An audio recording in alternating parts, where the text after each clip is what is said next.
Sending out a quick prayer that the audio is okay for this video. Hello everyone, today I'm going to be talking about my October, I was going to say TBR, that's not true. Today I'm going to be talking about the books I read in October. October was an okay reading month for me. I did 2 reading vlogs, so I can't talk about all the books I read this month, but I will just go over them briefly. So let's just get into it. Shall we?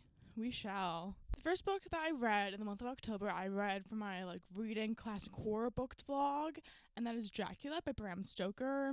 This book, it's hard to describe, right? Because how do you balance just giving the most bland description of Dracula ever with not including too many details? So essentially this book initially follows a solicitor who goes to, what's it called?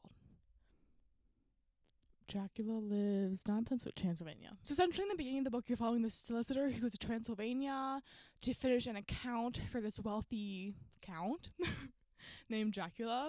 And while he's there, he notices some odd things. For instance, him and Dracula seem to be the only people there. He never sees any servants. He never sees Dracula by light of day. When he was approaching the area by carriage, everyone was doing the sign of the cross over him and telling him to be safe and acting like there was something supernatural going on. And then again, he starts to see some creepy shit. He starts to see the Count Dracula doesn't have a reflection in a mirror. He starts to see that he can climb up the side of the castle on all fours. And from there, the story takes a turn into England, where things just get crazier. And that's all I can say. Again, I read this book for a vlog, so if you really want to hear my thoughts, just go to that vlog. It's easy. After that, I picked up The Haunting of Hill House by Shirley Jackson. This book follows a team of people who go to this famously haunted house in order to research the paranormal experience there. So you're following a professor who is the expert, and then he also invited 3 other people with him. Well, he invited more, but only 3 others came. And those 3 people include an heir to the house named Luke, a bohemian artist named Theodora, and a woman who was recently taking care of her deathly sick mother named Eleanor. And you're primarily following Eleanor's point of view as creepy stuff starts happening. It's a very short book. I really can't say more than that. Then I picked up Frankenstein by Mary Shelley. This book follows a doctor named Frankenstein who's obsessed with the idea of creating life from nothing.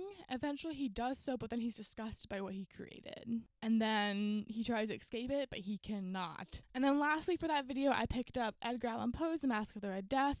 This is a collection of many of his short stories, including The Mask of the Red Death, I think The Raven, The Cask of, I don't know how to say it, Armadillo or something, so I can't really describe this one. It was short stories, what am I going to say? And then in the midst of all that reading, it was really hard, to be reading these classic books over and over. I felt like my brain was getting punched. And so while I was reading it, I was also reading a nonfiction book, and that is Cobalt Red, How the Blood of the Congo Powers Our Lives with Siddharth Kara. This book talks about artisanal mining for cobalt in the Congo. I found this to be a really informative read about human rights abuses in the cobalt mining industry, particularly the artisanal.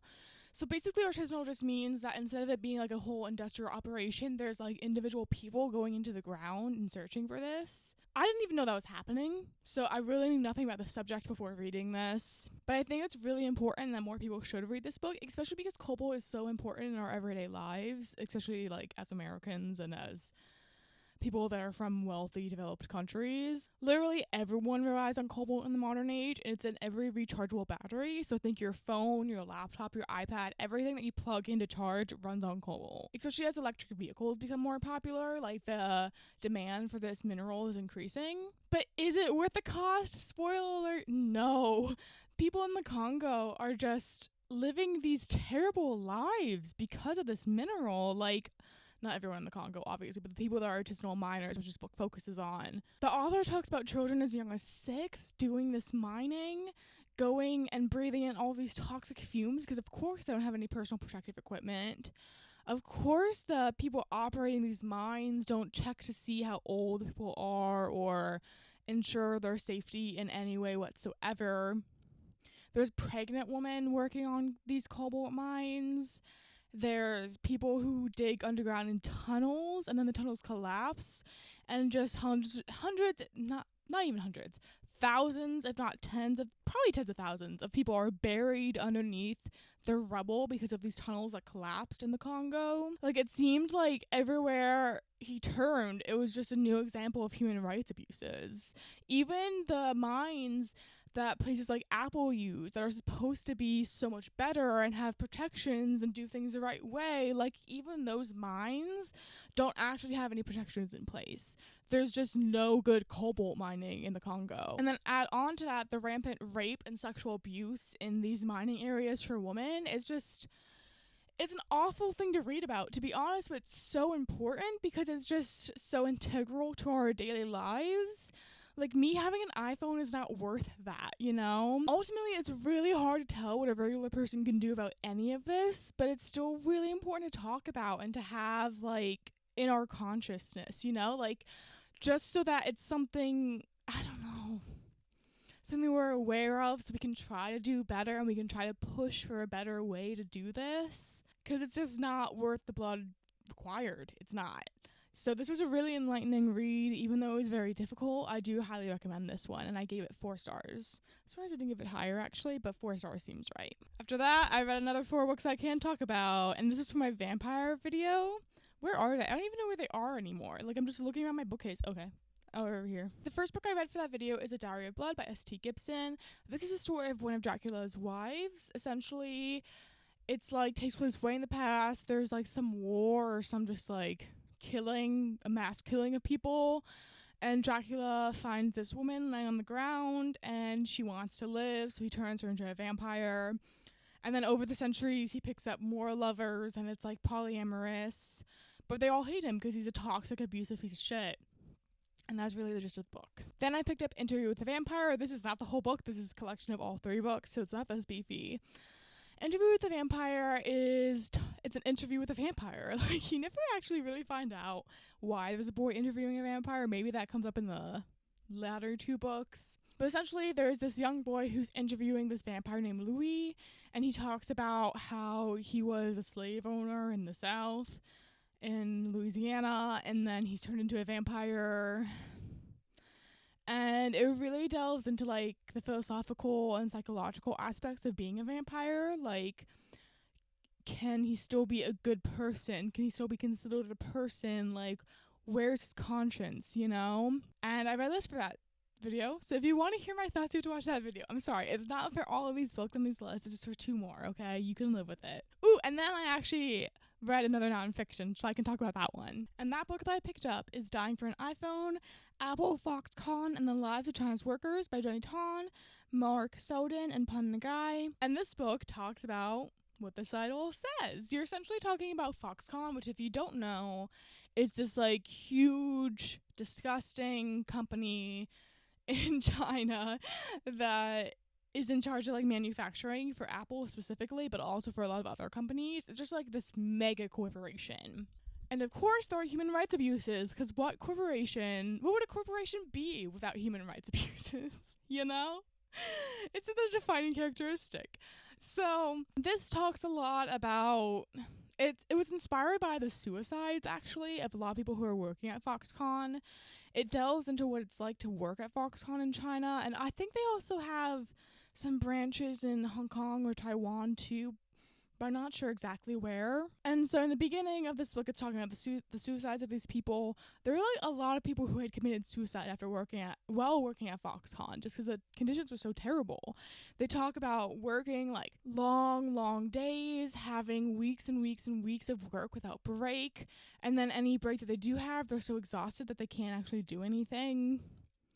And then the conditions while working, like, they're breathing in poisonous fumes and stuff from some of the metals. So then there was something about, like, how the aluminum can burn you or something like that. I'm not quite sure exactly. But this was a really informative book about the price of modern technology, which is kind of goes with the Cobalt book as well. I knew nothing about Foxconn before reading this book, so I'm glad that I'm informed now about, like, their immoral practices. I will say that this book was very comprehensive. I feel like it covered everything you could possibly know about Foxconn, and it included all of that in 200 pages, which is really a feat. But I do kind of wish that instead of giving, like, an overview of everything, it had delved into some issues much deeper. because there were some parts of the book that I found really, really interesting that I wish it had talked more about. For instance, there's a chapter about labor strikes and slowdowns, and I found that fascinating, but I didn't go into it too heavily. And I really wanted to hear more about the point of view of the workers, because the people who did this book actually went undercover in Foxconn in China, and they also interviewed people who were on the ground working at Foxconn. So there's a lot of like first-hand knowledge there that I wish had been like shared more, and I ended up giving this book 3 stars. I still think it's worth a read though. Next, I read The Beautiful by Renee Ahdieh. This book takes place in New Orleans in the 1870s or something, and you're following this girl whose name I can't remember, Celine, who comes to New Orleans from France to stay in a convent and basically try to make a new life for herself in the new world. And you find out that she was actually escaping France because she killed a man there. And then she kind of gets involved with this secret society in New Orleans, but she doesn't really quite know what's up with them because they seem to have like some secret powers. And then at the same time, there's this man across the city that's like murdering these young women. That's pretty much it. But I read this from my vampire vlog, so that tells you that there is a vampire in it. Next, I read a book that I can't find. It's right here. It's right here, don't worry. And then the last book I read for that vampire vlog was Carmilla by Joseph Sheridan Le Fanu, but edited by Carmen Maria Machado. This is like their original vampire story. This is the vampire story that inspired Dracula. It came before Dracula, so it's like the OG bitch, you know? And essentially you're following this young woman who lives in a totally isolated castle. She grows up quite apart from other people her age just due to her circumstances. But then one day there's a carriage accident not far from her castle, and a young girl is injured, and her name is Carmilla, and she goes to stay with them. And then spooky things start happening, which is kind of the theme of all the vlogs I read in October. I did. And then we can get into the final 3 books, which I can talk about fully. The next book I read is, you guessed it, another nonfiction. I was killing it with nonfiction last month. And that is The Soul of an Octopus, A Surprising Exploration to the Wonder of Consciousness by Sy Montgomery. This book follows Sy Montgomery, who I don't really know what she is. Like, she's kind of like a reporter, kind of just someone who's like really interested in animals and writes about them, but it didn't seem like she herself was a scientist. It seemed like she was more so just like listening to scientists and writing it down, if that makes sense. But I could be wrong about that. It just never talks about her that much. But it does talk about her a lot, actually. It just doesn't talk about her background or her career that much. And this was cute, but I didn't really get much out of it. I was expecting to learn a lot more about octopuses, specifically their consciousness, but I was left feeling like I didn't really learn much. I mean, I know they have different personalities, but I could have guessed that, because essentially this book follows like a bunch of different octopuses that she had experiences with, especially at the aquarium in Boston. Like, she just went there all the time and hung out behind the scenes with these octopuses and talks about it. I also guess I learned about how they reproduced, but learning those 2 things based off of a whole book about octopuses is kind of disappointing. Most of the book was basically just the story of this author visiting the aquarium over and over and over, and how emotionally attached she was to these octopuses, and how exciting it was to be able to touch an octopus. And then she went deep sea diving, and how exciting it was to see octopuses in their native habitats. And that's basically it. It was certainly a sweet story, but it was a little disappointing as a book, especially when the tagline says, a surprising exploration to the wonder of consciousness. Like, it doesn't do that. I don't know. Again, cute, but just didn't get much out of it, and kind of disappointing. I gave this book 3 stars. I was just so excited to learn about octopuses, you know? And I was even more excited because it seems like she writes a lot of books about animals, and like each book is about a different animal. So I was really excited when picking it up because I thought I could have a new author that I could really delve into, because I do not have a head for science like at all, but I do love learning about animals, specifically like their behavior. I took a primatology course in undergrad and I loved it, and I want more books like that. I just have trouble finding them, and I really thought this was gonna be it, but it wasn't it. And then I finished a very beefy book, Wrath by John Quinn. This is the last book in the Faithful and the Fallen series, so obviously I can't talk much about it. This is book number 4, and they're all this beefy, if you're wondering. Essentially, this book follows like a god war that's occurring between the Ben Elam, I think is how you say it, and the Kadoshim. They're made up, okay? It's a battle between the forces of good or I can't speak today. Evil. And they essentially just get all these humans that are just trying to live their lives wrapped up into this battle. So this is like the penultimate book. This is the penultimate like battle essentially. And I actually really enjoyed this one. Gwen is just great at writing really unpredictable stories. I was over halfway through the book and I had no idea how he was going to wrap up everything that was going on because it just felt like there were so many different aspects of this book that he couldn't possibly finish it in this much space. But the final battle was actually done really creatively and I really enjoyed it. And at first, I was a little annoyed because it seemed like only secondary characters were getting killed off, so I thought it was kind of like a cop-out for like fan service. But rest assured, he does kill some darlings. Overall, I really like the conclusion of the series as a whole, which is very surprising because I was actually considering like unhauling this series, but now after finishing this last book, I kind of want to keep it. So that tells you it was a good last book. I really enjoyed it. Oh, I gave it 4 stars. I keep forgetting to mention my ratings. Did I mention it for the octopus book? The octopus book was 3 stars. And then the last book I read should be somewhere around here, right? Oh, there it is. Okay. And then my goal for Halloween was to put up another reading vlog where I read the spookiest books on my TBR, but I could not get it done in time for Halloween because I just started a new job and I've been super overwhelmed, honestly. And so I scrapped that whole vlog and you will not be seeing it. So that means I can talk about this book, which is My Heart is a Chainsaw by Stephen Graham Jones. I have really mixed feelings about this one.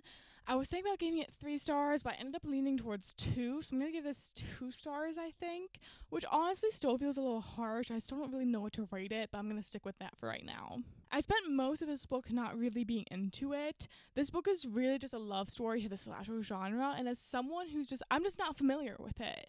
I haven't watched any slasher movies literally ever. And in the beginning, especially, she's constantly mentioning all these slasher films. And it just took me out of the story because I was just really confused. Like, she goes on these rants for pages and pages and pages talking about specific details and specific slasher movies. And I couldn't follow any of it. And it was honestly, like, an awful way to begin the book for me personally. I'm sure if you love slasher movies, this is going to feel like the best book ever, especially those pages. It's gonna be fun because you're gonna get all the references, but as someone who did not get a single reference, it really made me not like the book in the beginning, and that paired with the writing style just made it hard for me to understand what was even happening in the book in the beginning. I also just didn't really like Jade. I didn't even tell you what this book is about. Oh my god. So this book follows Jade, who's a teenager, and she's obsessed with slasher films. She lives with her father, who's just this abusive alcoholic, and she's really unhappy, and she's about to graduate from high school. So in her last year of high school, there's a new girl, because she lives in like this poor kind of bland town, but across the lake from this town, there's being built like a really rich development, and a girl from that development is in her high school class. And she gets kind of obsessed with this girl, thinking that she's like the final girl that every slasher film has. And so she becomes convinced that like a slasher or whatever is coming to her neighborhood. And this idea is even furthered when she finds an iPhone that has footage of these 2 Swedish, I think they're Swedish, they're Scandinavian, of these 2 Scandinavian people like getting killed in the lake. So yeah, the whole book is her like thinking a slasher is about to happen to her, and she gets like really excited about it. And like I understand her obsession with slashers, and I understand like how she could be excited about this because it's like what she's obsessed with, and also gives her a sense of purpose because she knows about it and she can like warn people and also understand it. But just like, really? She spends the whole book being so excited about the fact that a slasher is coming. Like, you're really excited that a gruesome mass murder is gonna happen to your town, to people that you know? Like, grow up. I just couldn't relate to it, okay? Maybe it's because I'm not a teenager anymore, but I couldn't get into that. It just really bothered me. I definitely liked the ending more than the bulk of the book because it felt like stuff finally started happening. Like, the bulk of the book just really felt like it was dragging. But then at the same time, the ending was super confusing. Like, I spent most of it just not understanding what was happening. And for a lot of it, it's because Jade herself didn't know what was happening. But then, at a certain point, she does start to understand, and I still didn't start to understand. So overall, I can still see why people really enjoy this one. I'm even a bit tempted to continue on with it because the ending kind of makes it seem like something more interesting is going to happen in the next book. But I don't know if I'm going to continue. Tell me, does it get better? If you didn't like this book, did you like the second book? Like, I really want to know because I'm tempted to finish it. Well, I'm tempted to finish the series.